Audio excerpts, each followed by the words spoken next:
the best. Rabbi Levitt, Gemorah. Oh, the 9th of June. We're going to continue over here. Be'ez Hashem. And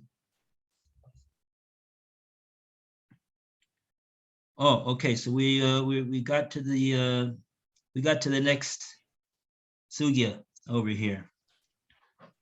So we are on Tzadi Hey Amud Aleph, and we are holding over here by a new section over here, past the 2 dots, talking about the payment that the Gazlan has to make. How much does he have to pay in the event that the thing that he stole, the beam or the animal, it gave birth, or he sheared it? What does he have to pay over there? Does he have to pay according to what it was at the time that he stole it, or does he have to pay more than that for the profit that he got through the gazela? So yesterday we said, according to Reb Meir, a gazela choseres beineha. So after the cow gave birth and he took the calf, and after the sheep was sheared and he took the shearings, so what can he do? He can give back the animal, give back the cow after it gave birth. He could give back the sheep after it was sheared, but he does, according to Rashi, he needs to add on for the value of what the shearings were at the time of the theft, for the value that the animal was when it was pregnant. So the value of the uber, the unborn fetus at the time that he stole it. And now we understand why Rashi has to conclude that. Rashi, I'm referring to Rashi over here that we read yesterday. This is the Rashi. It's the second line, the second narrow line in the Rashis at the top. Rashi says that at the end he says, because we don't find any of the opinions that are listed over here. There's actually going to be 3 different opinions over here. There's Reb Meir, there's Reb Yehuda, and there's also Reb Shimon that we didn't see yet. But Rashi is discussing the one that we learned yesterday was Reb Yehuda, that we don't find, says Rashi. Rashi says over here, Dibra Maskil Gazela Choseres Beinah. It's the last 3 lines of the Rashi. Aval Domim Shebeshas Hagzela Mishalem. He will have to pay for the value of that the animal was at the time that he stole it. It's not going to be enough simply to give it back as is, which might have been understood from the strict construction of the words of the Gemorah. He gives the animal back, beineha. That's all he does. Yeah, that's all he does. No, says Rashi. He certainly has to pay and he has to give back the animal, true, but he also has to add on for the value that the shearings were at the time that he stole it, because leka lemanda omar kol hagazlanim botzir mishas hagzela yishalmu. We never found an opinion that says that a gazlan pays for any less than what he stole at the time of the theft. Okay. So I don't get it. How can it say that we said that if he sheared the animal, he returns the animal that's been sheared. So that's obviously worth less, right? Right. So how do we reconcile Rashi with the Gemara? So Rashi is saying like this. Now I understand. Rashi, right? In other words, from a strict construction of the words of the Gemorah, we would have thought that what Rebbe Yehuda is saying is, Hagazela choseres beineha, give the stolen article beineha as it is right now. Right. That's what the word means, beineha, as it is, meaning as it is right now, not as it was back then. That's not what beineha means. But Rashi says, and therefore we might have thought to say that according to Rebbe Yehuda, this Goslin is really made off with quite a profit over here. He's gonna not even have to pay what it was that he stole. Rashi says that is impossible to say that that's the pshat in the Gemorah. Impossible, says Rashi.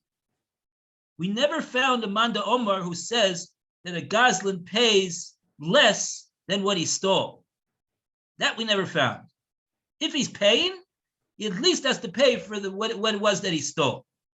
So therefore, Rashi feels compelled that in spite of the fact that the language of the Gemorah says that he gives it back as is, and he doesn't say anything more than that, Rashi understands that it must be that Rebbe Yehuda says he's going to have to also compensate him for the value of the shearings and the unborn fetus at the time of the Gezel.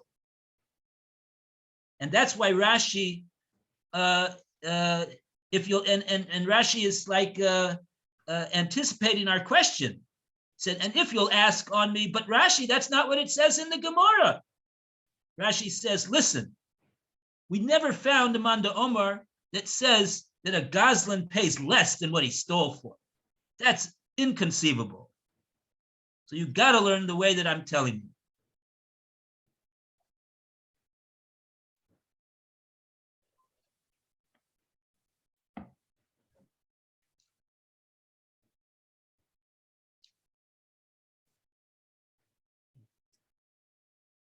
That's very hard to understand.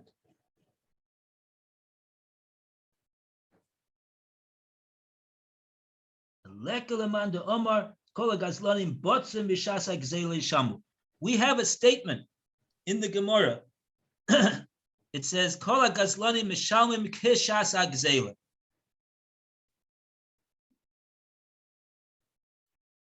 The Gazlanim, when they pay kishas hagzela. They pay for what they stole according to what they stole at the what they pay is according to what the article was worth at the time of the Gezel.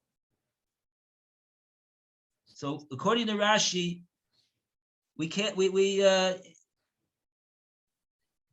in other words, you have to read Rebbe Yehuda together with the fact that the Gemorah says in a different place,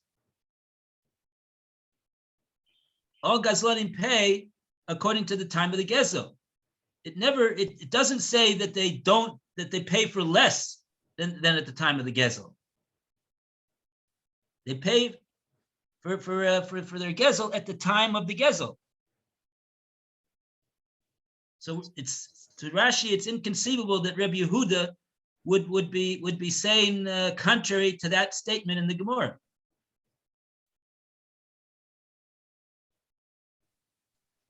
So are we saying that the word "as it is" to be understood as it is at the time when he stole it?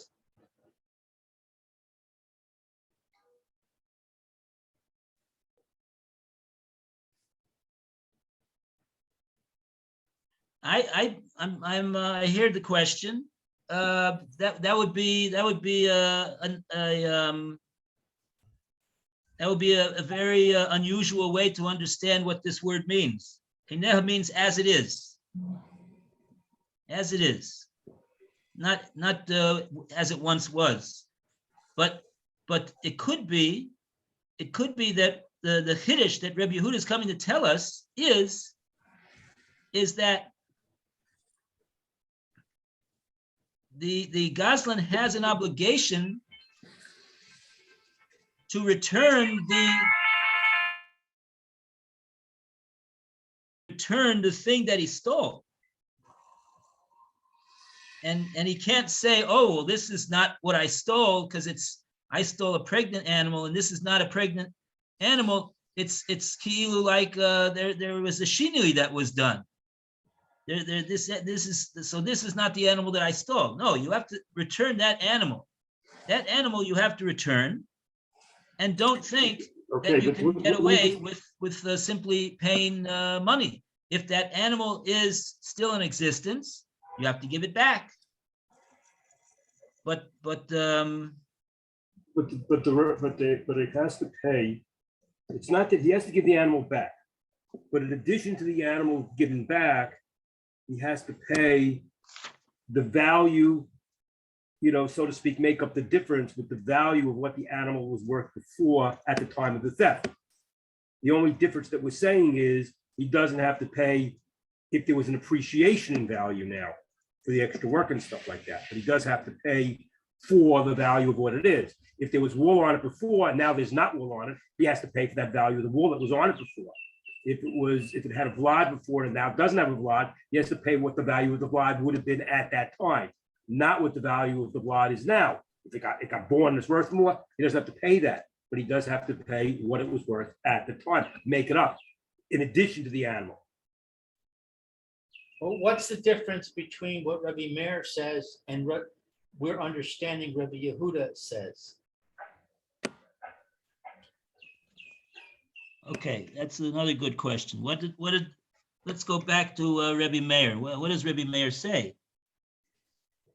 If he steals a Rachel v'gazaza, para v'yolda, mishalem osa v'es gizoseha v'es vladoseha.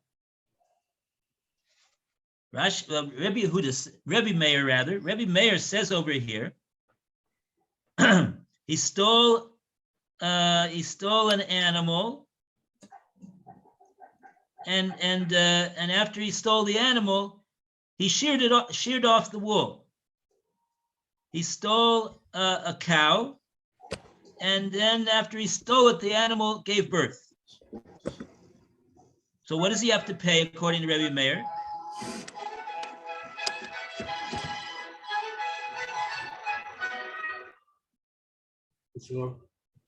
What's he have to pay according to Reb Meir? He's got to pay Mishalem Osa. He pays for the animal, the es gizoseha, the es vladoseha, and also for the shearings and for the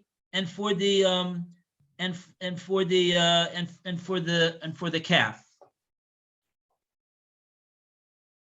The difference between Rabbi Meir and Rabbi Yehuda is Rabbi Meir is basically giving it all the whatchamacallit. He's in a sense giving, the shvach. He has to give back whatever shearings he took, and he has to give the blood back in addition to the animal. Rabbi Yehuda is not saying that. Rabbi Yehuda says he gives back the animal with the value of what it was originally to compensate. That's what Rabbi Yehuda is saying versus Rabbi Meir. So that's what I was hoping you'd say, because I see me or the rabbi. I see that as a big problem, because Rashi is saying you can't pay less than the original value. Right. But given what Rabbi Meir says, he can, because what happens if the baby comes out very sickly, and it turns out that the value of the pregnant cow is more than the combined value of the non-pregnant cow and the sickly baby? I mean, you're adding on that extra phrase, which I'm not sure this was talking about. What was that called? The hachasha, the weakening of it. And here we're talking about the shvach. I don't know if this thing is talking about the shvach necessarily. I didn't understand what you just said. There are two ways of looking at it. You're looking at the way that it got worse in value instead of better in value. And then Right, what the other way? I'm saying based on what you said, Right. if it got worse in value, then it violates Rashi. Well, Rashi was talking about if it's getting better in value. He uses the word shvach. Rashi is talking about shvach, what the case is of shvach. Rashi said only if it's better in value? He didn't say only, but it's this concept is the shvach. That's what the Rashi is saying. The Rashi is the low shvach halad. It has specifically, but we don't give back the shvach. It's talking about the shvach and the Rashi. He's not talking about getting weaker. It's a different case. I'm lost. What? I'm lost. Yeah. I don't understand what you're saying. Rashi's only Say talking about. shvach, you mean healthy? No, shvach. The word shvach doesn't mean shvach like you think of the shevach. It means the improvement, the amount, how much better it became than it was before. Right. You're saying Rashi says it has to be better. No, it's if it's better, he's saying, in the case of better, that's the difference between Rabbi Meir and Rabbi Yehuda. Rabbi Meir is saying that if it's getting better, he's in a sense giving him that better amount. He's giving him that because he has to give him back the value of he has to give him back the wool that he made out of it, and he has to give him back the vlad. But whatchamacallit is not saying that. Rabbi Yehuda is saying he's giving him back the animal plus the value of the plus whatever the value was, the difference before that. Read note 11, you'll see how it explains a little, okay? Read note 11 in the art scroll. Oh, what does note 11 say? Let's hear. Okay. You want to read it? I don't have it. What? You can read it. It looks like you're the only one that's there right now, Phil. Where's everybody else? Okay, well, we're gonna read this. Note 11, talking about the Rashi. Oh, Alan, here's Alan is here. I didn't see Alan. Now I see Alan. Yeah, no, I came back. Hey, Alan's computer got all better now. Baruch Got it Hashem. back. Refuah Shlema. Okay. Look at what 9, 10, and 11 say about this case. Okay. What do they say? Who wants to read? Oh, you mean we should read note 9, 10, and 11? They're all connected. It's Okay. all part of the same thing. Okay, good. Let's hear it. Who wants to read it? Alan, you want to read note 9, 10, 11, or at least some part of those? 95 It's 95A1. Okay, 9. That is the cow that has given birth, or the ewe that has been shorn, goes back to the original owner in its present state. The robber keeps the calf or the shorn wool, which he has acquired through change, and pays the original owner their prior value What were you based reading? upon. Oh, interesting. 7. Where are you reading this from? Page 95B1. What? Oh, he's reading from the Gemorah, what it says in the Gemorah, I guess. No, We're talking about the notes in the bottom. No? 95B, Alan, 95B1. you're supposed to be reading note 9. Starts with 95B1, Rashi right? on the right-hand column. Right, so I read 11. And I still ask my question based on 11, because it says that he pays for the animal and he pays for the wool or the fetus. And I'm saying, what if the fetus or the wool comes out to be worth less? Then he's actually paying less, according to Rabbi Meir, than the value of the thing that he stole at the time that he stole it. Correct. The Rashi's not talking about that. The Rashi's only talking about the But we just said before that Rashi's presumption is that he can't pay less. Nobody says he pays less. That's what the rabbi said. Right, because no matter what, your baseline was always at the time of the theft. That's the baseline. And he has to pay back what it was at the time of the theft. And if it went down, he's responsible for what it was at the time of the theft. And it's the other guy's fault what went on, the Goslin's fault that it went down. The question is, what if it went up? If it stays the same, it's a wash. What if it goes up? If it goes up, that's the difference between Rebbe Meir and Rebbe Yehuda. Rebbe Meir is saying if it goes up, he has to make good on what goes up. But Rebbe Yehuda is saying no, he only gives him back what it was, and that's it.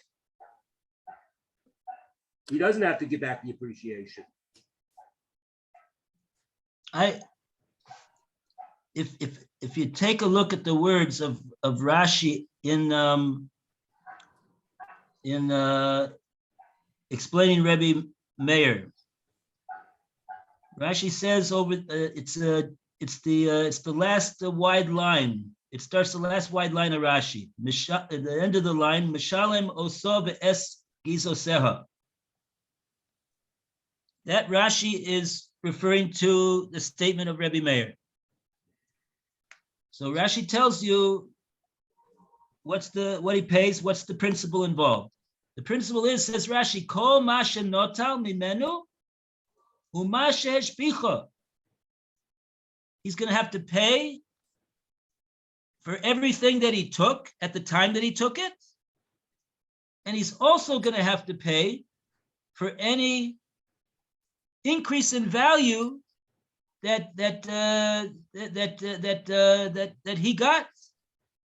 So in this case, where he stole an animal, then the animal gave birth, he's going to have to pay for the animal that he stole, and also the fact that he now has this animal. He's going to have to pay for that too.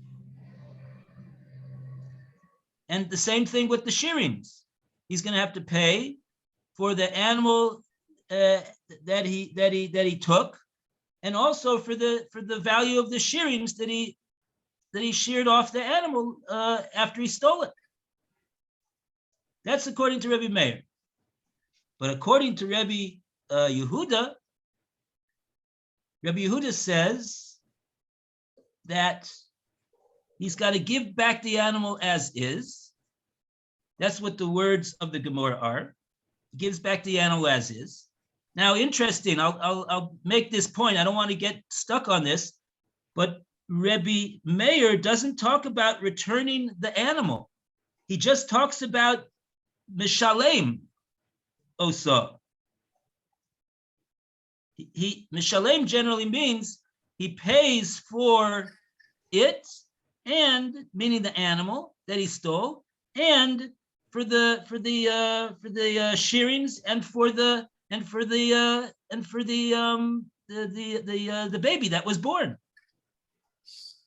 He doesn't clearly talk about having to return the animal.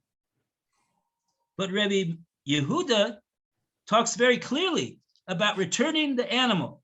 He says, Gezela chozeres beineha.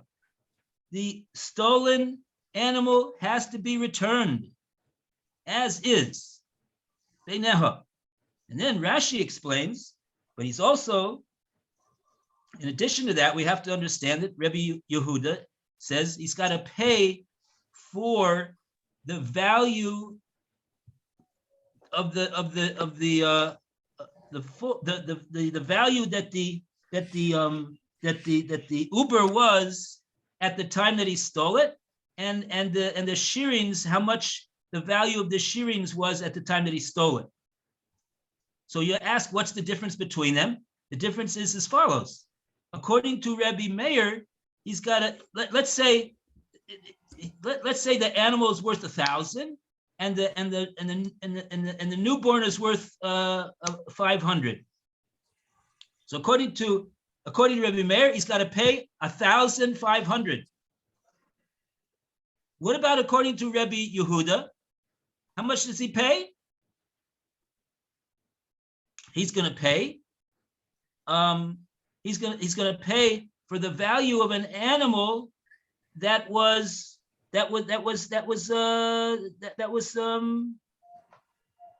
pregnant, which is going to be less than what Rebbe Meir says. Rebbe Meir says he's got to pay everything, and he doesn't make any gain out of his theft. He's got to give it all back. Rebbe Yehuda says no. He just has to pay. The bottom line is that he has to give the animal and then add on so that he's giving no less than what he stole. But if he profited, because now he's got an animal, now he's got shearings that is worth more than it was at the time that he stole. That's his profit. So you gave it an interesting example. I'm going to give a different example. Let's say the pregnant cow is worth $1,200. The non-pregnant cow is worth $1,000. Like Right. you said. So now if the living calf is worth 500, then Right. he, according to Rebbe Meir, he pays 1,500. According to Rebbe Yehudi, he pays 1,200. Right. Right. What if the living calf is worth 100? According to Rebbe Meir, does he pay 1,100?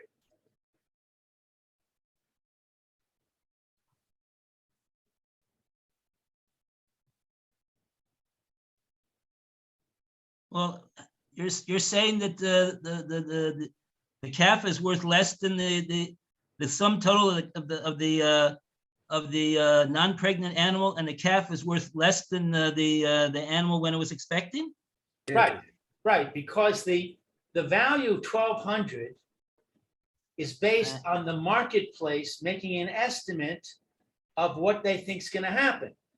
Yeah, but if the cow is- Marketplace projects and says, okay, this pregnant cow, there's this probability that it'll have a good baby, this probability to have a bad baby, this probability to have no baby. And it combines all those probabilities and says, okay, we're coming up with a number, 1,200.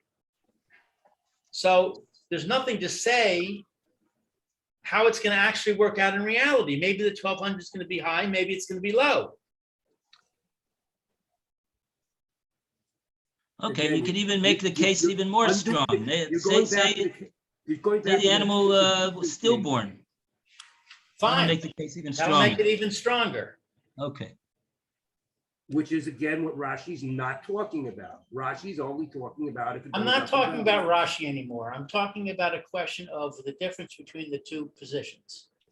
The two positions are real in either of the two positions. In either of them, Reb Meir and Yehuda, they both agree on that minimum amount. And that minimum amount is what it was worth at the time when it was stolen, whether it went up or whether it went down. They're both agreeing that that has to be paid back to the guy by the thief. The only difference is if whether is goes up, Rabbi Meir says he has to pay the depreciation, it goes up. And Rabbi Yehuda says, no, he only has to pay what it was swept at, what he stole it, and that's the end of the story. But it always goes back to the original value. You can't say it went down. According to you, according to Rebbe Meir, in the case I gave where the animal is stillborn, Right. then according to Rebbe Meir, he pays 1,200. According to Rebbe Yehuda, he pays 1,200. Correct? That's right. You agree with that, Rabbi? I mean, I agree with Phil that Rashi's talking about a case where the animal is born and it's worth more. The sum total of the animal and now the calf is worth more than the animal which was simply pregnant. That's the case that Rashi's talking about, and like that, Rashi is illustrating the difference between Rebbe Yehuda and Rebbe Meir. That in that case, Rebbe Meir would be saying that you have to give back more than Rebbe Yehuda would say. that's number one. It seems to me that's Phil is right, that's the case that Rashi is describing. You're asking another case, which is a legitimate question, and the answer to that question, I don't know. I don't know what. In other words, it would depend. It seems to me it would depend on the following thing. It would depend on the following thing. The principle that Rashi, the principle of Rebbe Meir, as Rashi explains him, is that whatever he took and whatever the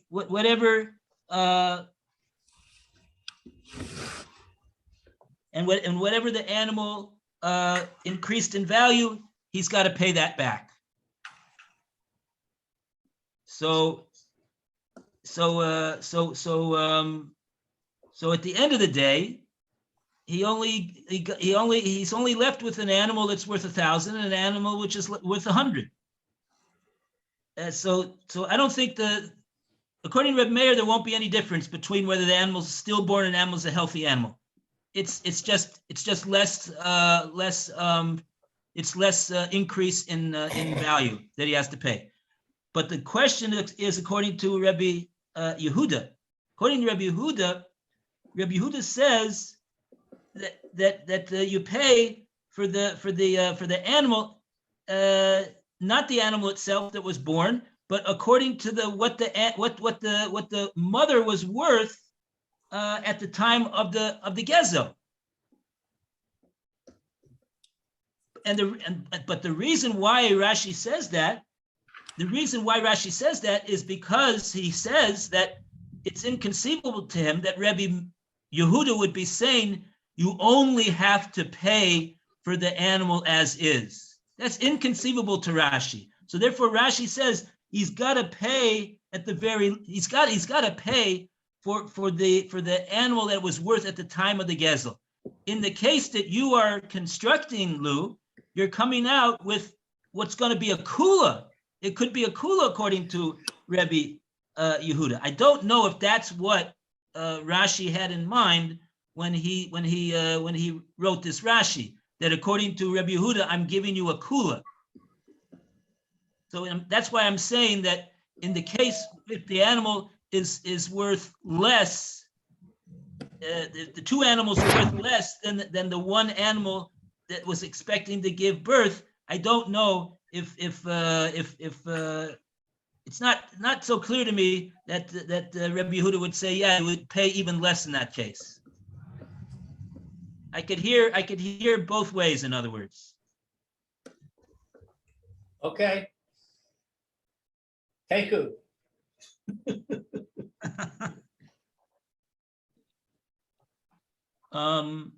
Yeah. Okay. Now we have another opinion over here. We have to read Rabbi Shimon. Rabbi Shimon is the third opinion over here. Roy, would you like to read Rabbi Shimon Omer? Yes, where is he? Next After Rabbi Yehuda. 95A2.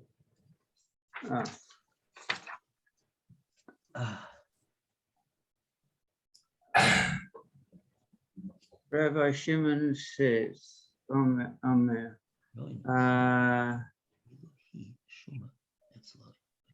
Roin also Kailu he Shuma Etzlo Bekesed. We view it as if it was an article appraised and placed with him according to its cash value at the time of the robbery. Gemorah seeks to clarify Reb Meir's opinion. Now, 1 second. We're not going to ask on Rabbi Shimon yet. Gemorah is going to ask my time of the Reb Meir.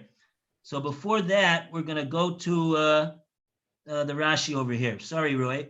You want to read the Rashi right after, because there's a Rashi over here on the what's the pshat in Rabbi Shimon? What does Rabbi Shimon mean when he says this? We look at it as though the shuma, the evaluation of him is in money. What does that mean? It's the words don't hard to understand what he means. I think I know it. Let's read the Rashi first, and I'll give you my take on what I believe it's. Where's the Rashi? Rashi is Roim Oto Ki'ilu, but he Suma Etzlo Bekesed. We see it as if it was evaluated with him with money. Kesed is cash. It's about 10 narrow lines down in the Rashi. If you look on the right, there's the Bach. It's like in the middle of the Bach. I've got it. Then. And then it says Mishat Gezela at the time of the theft. Umishalim Damim. And he has to pay Damim is its value. Kishat HaGezela at the time of the theft. Come on later on the Pharesh, we gotta wait. We're not up to it yet. It's going to explain the Mai Mithligi, Rebbe Yehuda, Rebbe Shimon. We're going to explain later on what is the difference. We haven't got to it according to him, Rashi, between Rebbe Yehuda and Rebbe Shimon. Now, my guess in this, and because I'm not going to, you may have to handle this without me. I'm leaving for 2 weeks now. Is the concept that Rebbe Yehuda was talking about returning it as it is, which meant, in a sense, that almost sounds like you physically had to give back the object. You had to physically give back that cow or that sheep. And this is just keep it and give back the cash equivalent of what it was at that time of the theft. One way you're actually giving a cash instead, and the other way you're giving back the physical animal. Now it may be supplemented if there's an appreciation, and that's where some of the differences come. Supplemented by the extra shearings that were taken off it, the vlad that was taken with it. That might have been supplemented, and that was a difference between Rebbe Meir and Rebbe Yehuda. But now Rebbe Shimon is taking a look at the cash only at the time of Gezer. So he's also not, looking at that only, and he's not talking about what happens at the end. He's not talking about any appreciation. Even giving money the value of appreciation. Doesn't look like you're giving, it looks like that's it. It looks like it's over, done and over. If it appreciated, tough. He only gets back the cash to the Zgala, and he's not giving back any value of the appreciation in cash. It's almost like saying, Rebbe Yehuda says, you give him back the appreciation, the physical item, the vlad, the shearings. Rebbe Yehuda seems to say, you give back that original sheep or cow, plus the value of the appreciation. And it looks like Rebbe Shimon is saying, no, just get back the cash equivalent to the original, and then you walk away from the deal. That's what it seems like. And it may add some more of the Gemorah, with more Gemorah, and more Rashis, but it's time and Shabbos, and I'm going to be leaving. Okay. Okay. Have Shalom, a good Phil. trip, Phil. Okay. Have a safe trip. Thanks. Safe trip. Atzlacha Rabbah. Have a good trip. Nice. Hatzlacha Rabbah, B'suras Thank you. Toivos, Be well. Thanks. and a good Shabbos. Shabbos. Everything should go well, Phil. All right. Have a good day, everybody else, including Rabbi Levitt. Thank you. Amen. And you too, Lou, and everyone else too, and Roy and Alan. Thank you so All right. much. There's Hashem. Thank We'll you. see you tomorrow. Okay. 10:30. 10:30, Bezrat Hashem. And Alan, I'll see you at What? quarter